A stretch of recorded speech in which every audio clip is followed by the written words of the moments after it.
कैसे आप लोग। हम सोच रहे हैं आप लोग स्वस्थ और मस्त होंगे। देखिए, हम लोग पढ़ते हैं आज द्रव्य, जिसमें रसायन विज्ञान की कुल मूल अवधारणाएं हैं। पहला है द्रव्य। द्रव्य क्या है? जिसको हम लोग बोलते हैं इंग्लिश में मैटर।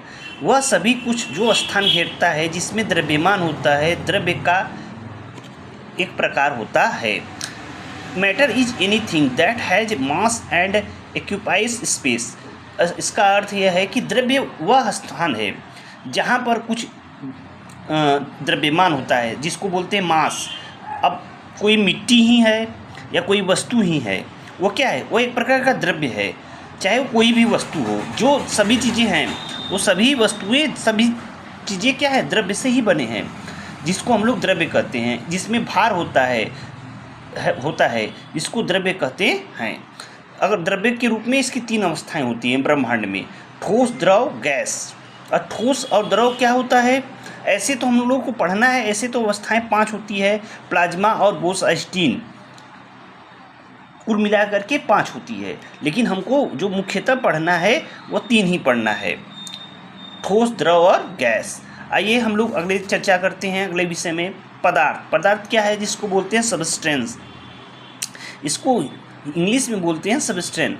द्रव्य का एक प्रकार जिसके विशिष्ट गुण होते हैं तथा निश्चित रासायनिक संगठन होता है, उसे पदार्थ कहते हैं। देखिए, ये भी द्रव्य का ही एक रूप है।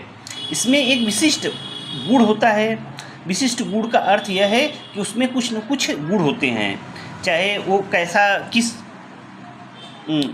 गुण का अर्थ है कि चाहे वो रंगीन हो, चाहे भंगूर हो। जैसे मिट्टी ही ले लीजिए, एक क्या है? एक पदार्थ है। मिट्टी कैसा है?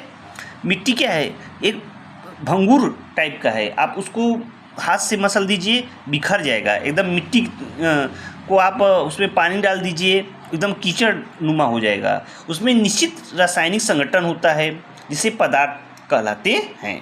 उसमें रासायनिक संगठन भी होता है। रासायनिक संगठन का अर्थ यह है कि केमिकल कंपोजिशन भी होते हैं उसमें। A form is matter having distinct properties and defined composition is called the strength.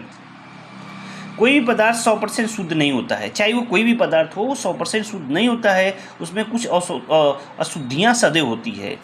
कोई भी पदार्थ आप ले लेंगे, उसमें 100% शुद्धियाँ नहीं है। अगर आप लोग हम बात करें तो दूध को ही ले लीजिए। आजकल दूध शुद्ध आता है, उसमें भी सब लोग पानी डाल देते हैं। आप लोगों ने देखे होंगे, जो गांव के जो दूध देने वाले व्यक्ति होते हैं, वो क्या करते हैं? कुछ न कुछ उसमें ज़रूर पानी उनी रहता है, वो भी शुद्ध नहीं है आज के ज़माने में। अगला है इसके गुण, इसकी प्रॉपर्टी।